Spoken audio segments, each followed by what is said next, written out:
Roger Ibbotson, you're professor of finance at Yale School of Management. You do a lot of research about risk, premiums, or popularity. Premiums. Could you explain this topic in simple words? Well, for basically decades now, people have been talking about all the returns that you get. The premiums have always been risk premiums. The more risk, the more return. And I've been part of that research, of course, where stocks have more risk than bonds, and stocks have much higher returns than bonds. And in the bond market, the bonds that are more likely to default have higher risk than the safer bonds, and the defaultable bonds have higher returns. But in the stock market, it's not necessarily the case that the high-risk stocks do have higher returns. In fact, I find that the low-risk stocks have higher returns. And in order to explain that, it really has to do with the concept of popularity. And popularity is whatever is unpopular is going to be priced lower, and basically bargain prices, and you're going to get higher returns.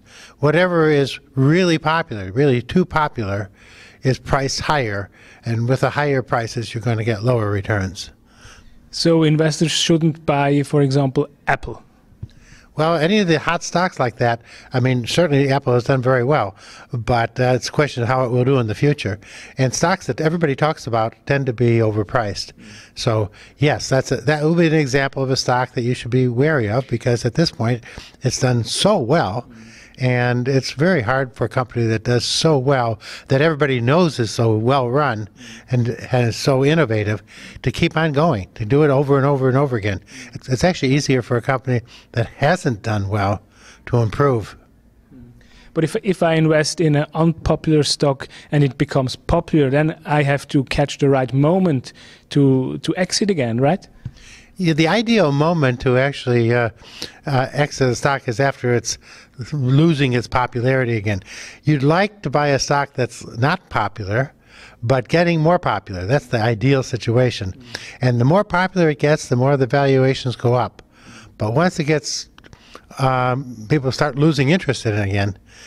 So you want a stock that's not popular but gaining in popularity.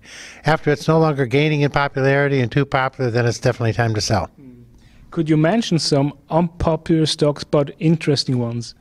Well, I don't know if it's so interesting. Let me say unpopular stocks are not interesting. I guess that's the key.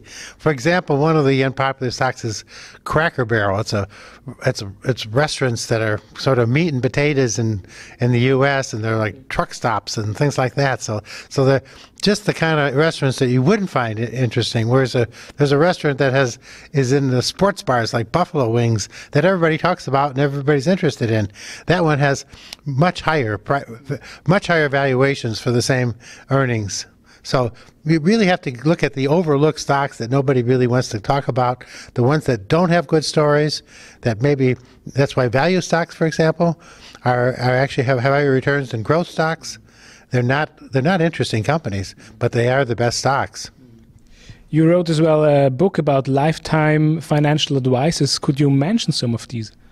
Well, and lifetime financial advice revolves a lot around your two kinds of capital. One is your human capital, which is the present value of your earnings, and the other is your financial capital. Now, most people's earnings are relatively stable. It's almost like a bond, or perhaps a junk bond, whereas the equity portfolio is a more volatile portfolio.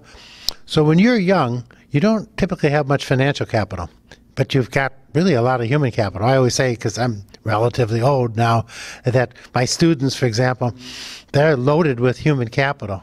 And since they have so much human capital, which is relatively stable, and what little financial capital they should have, they should invest really in all equities, all stocks, because their human capital is like a bond portfolio. So, but as you get older, you really want to invest more and more in bonds, because your human capital has gone down. Typically, we're saving, we're converting our human capital to financial capital, and we end up with a portfolio that's mostly financial capital. At that point, you need a lot of bonds in your portfolio. Mr. Ibbotson, thank you very much.